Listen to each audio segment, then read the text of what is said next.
मन मेरा खींचता जग के विभाव से, अभिलाषा जो बाधा मेरी, मसीह के अद्भुत प्रेम के लिए ही सब बाधा को छोड़ता हूँ मैं।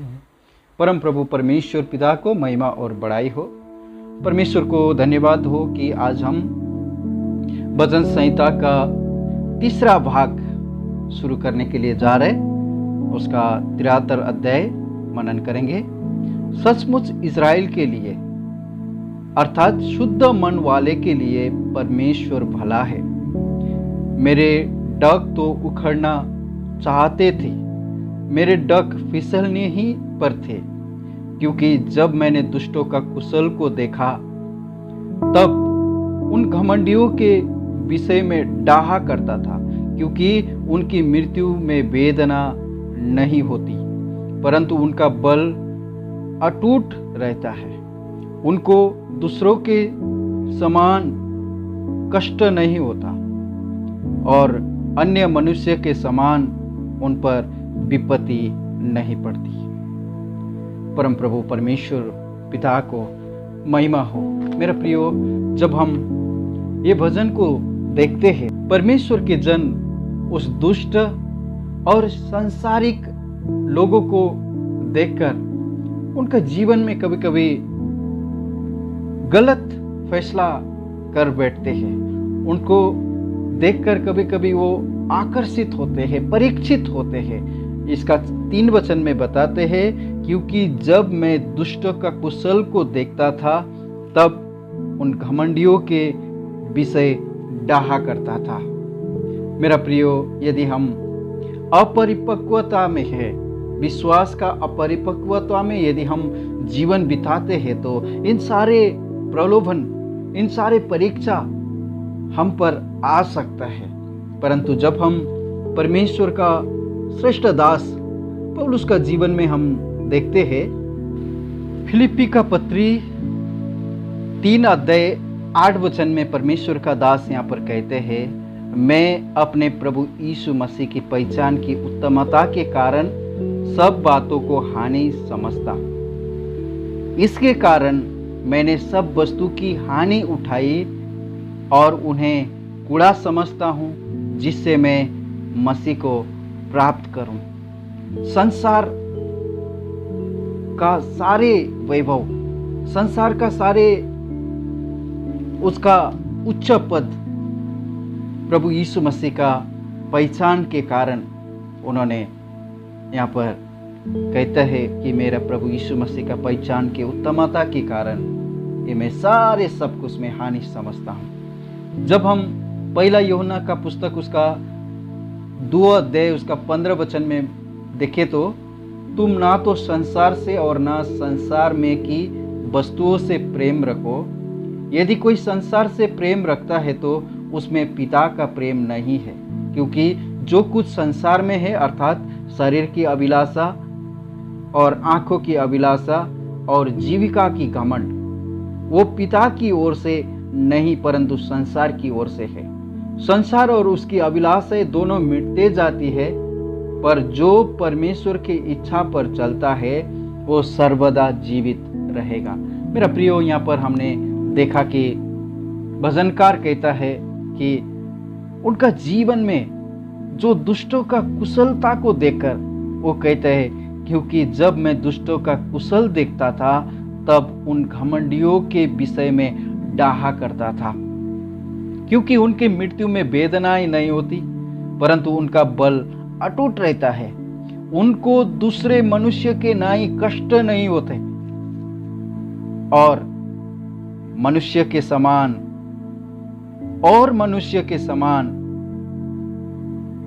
उन पर विपत्ति नहीं पड़ती। उनका समझ में कभी कभी सांसारिक लोगों का जीवन को देखकर एक भक्त का हृदय में ये सारे सब कुछ आना जाहिर सी बात है मेरा प्रियो, क्योंकि प्रभु का वचन बता रहे उनका जीवन में कोई भी कष्ट नहीं होते, उनको दूसरे मनुष्य के समान कोई कष्ट नहीं होता। परंतु जब हम परमेश्वर के पवित्र वचन में हम देखते हैं, ढेर सारे जगह पर एक विश्वासी होने के नाते इन सारे विवादों से, इन सारे बातों से अलग रहकर रहना है।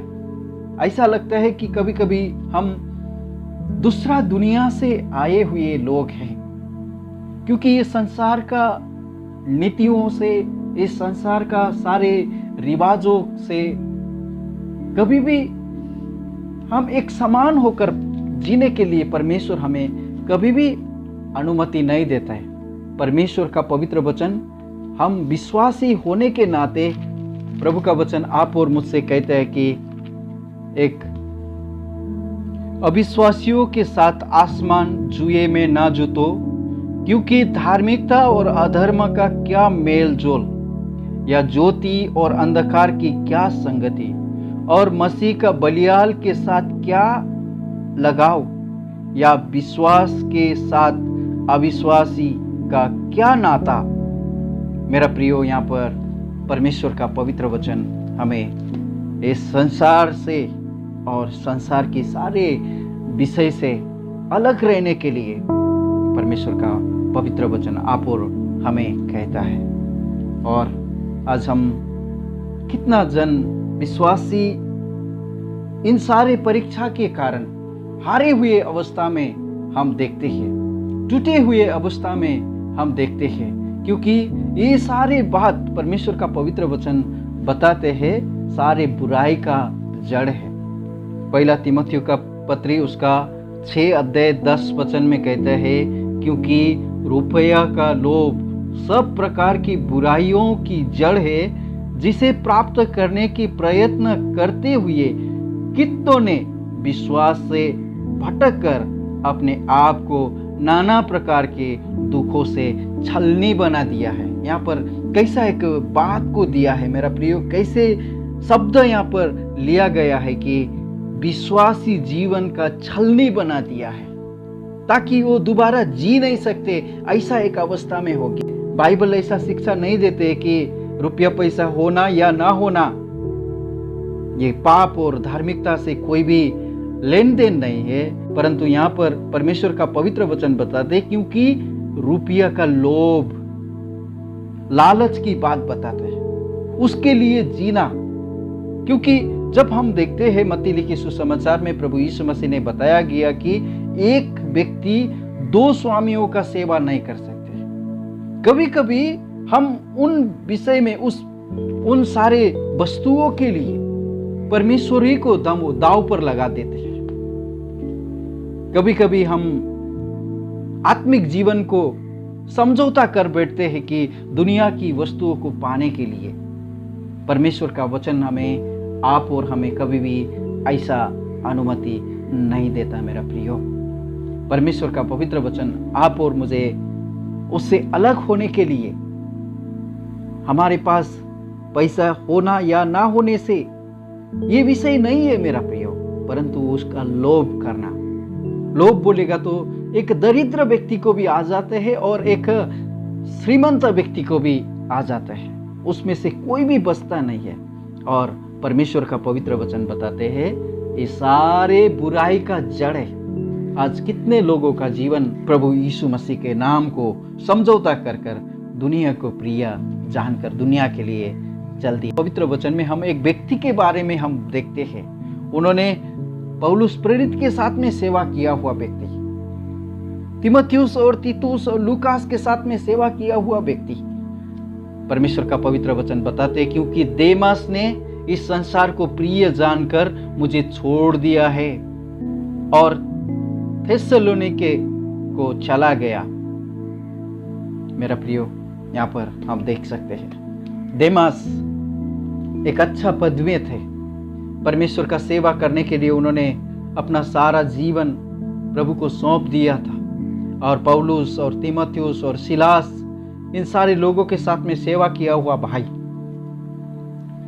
संसार को प्रिय जानने के कारण, यहाँ पर हमने देखा भजन संहिता का पुस्तक उसका 73 अध्याय 3 वचन में, क्योंकि जब मैं दुष्टों का कुशल को देखता था तब उन घमंडियों के विषय में डाहा करता था। इस संसार की विषय को देखकर, संसार का उन्नति को देखकर, संसार का बढ़ोतरी को देखकर परमेश्वर को, राज्य को उन्होंने तुच्छ जाना हुआ एक भाई के विषय में हम पढ़ते। मेरा प्रियो, आज का इस वर्तमान जीवन में कितने लोग हैं ऐसा अवस्था में जीने वाले लोग, परंतु परमेश्वर का पवित्र वचन आप और मुझे इस तरह से ढांढस देता है कि परमेश्वर उनका न्याय किस तरह से कर रहा है। उसका 17 वचन में पढ़ेंगे तो, जब तक कि मैंने ईश्वर के पवित्र स्थान में जाकर उन लोगों के परिणाम को न सोचा, निश्चय तू उन्हें फिसलने वाले स्थानों में रखता है और गिरकर सत्यानाश कर देता है। आहा, क्षण भर में कैसे उजाड़ गए, वे मिट गए, वे घबराते घबराते नाश हो गए हैं। मेरा प्रियो, इन सारे परिणाम को यदि हमको मालूम हो जाएगा तो हम कभी भी ऐसा गलत फैसला जीवन में हम कभी भी नहीं करेंगे, क्योंकि 13 वचन में बता रहे, निश्चय मैंने अपने हृदय को व्यर्थ शुद्ध किया है और अपने हाथों को निर्दोषता में धोया है, क्योंकि मैं दिन भर मार खाता आया हूं और प्रति भोर को मेरी ताड़ना होती आई है। मेरा प्रियो, एक भक्त होने के नाते उनको लगता है कि मेरा जीवन सबसे एक घिनौना अवस्था में है। एक भक्त होने के नाते उनको लगता है कि मेरा जीवन सबसे बेकार हालत में है, दयनीय अवस्था में है। परमेश्वर के पवित्र स्थान में पहुंचकर उन्होंने देखा, तब उनका जीवन में साहस आया। और 28 वचन में बता रहे, परंतु परमेश्वर के समीप रहना यही मेरे लिए भलाई है। मैंने प्रभु यहोवा को अपना शरण स्थान माना है, जिससे मैं तेरे सब कामों का वर्णन करूं। परम प्रभु परमेश्वर पिता को महिमा और बड़ाई हो। मेरा प्रियो, हम भी इस तरह से प्रभु यीशु मसीह को पहचान कर उनका मार्ग में, उनका इच्छा के अनुसार जीने के लिए, संसार और उनका अभिलाषा में ना फंसकर प्रभु के प्रति ईमानदारी भक्त होकर चलने के लिए प्रभु सबको सहायता करे। प्रभु परमेश्वर, हम आपको धन्यवाद करते हैं। प्रभु, आज आपने वचन संहिता का 3रा भाग 73 अध्याय को शुरू करने के लिए आपने मदद किया। पिताजी, दया कीजिए उन सभी जनों को प्रभु जो आपका वचन दैनिक सुनते हैं। प्रभु, उनका जीवन में प्रभु आप कार्य कीजिए। प्रभु जी, हमारा समाज में, हमारा सोसाइटी में प्रभु आसपास के लोगों का उन्नति देखकर हो सकते हैं प्रभु आज आपका लोग कितना समस्या के कारण, जरूरतों के कारण उनका जीवन में भी इस प्रकार का डाहा आना परमेश्वर पिता स्वाभाविक बात है। प्रभु आप दया कीजिए, अनुग्रह कीजिए। प्रभु का महिमा के लिए अपना संपूर्ण जीवन समर्पित करते हुए आगे बढ़ने के लिए पिता उनको सबको सहायता और मदद कीजिए। किया हुआ उपकारों के लिए धन्यवाद करते हैं। हमारा ये प्रार्थना उद्धारकर्ता प्रभु यीशु मसीह के नाम से मांगते हैं। सुनिए और ग्रहण कीजिए पिता। आमीन। May God bless you all.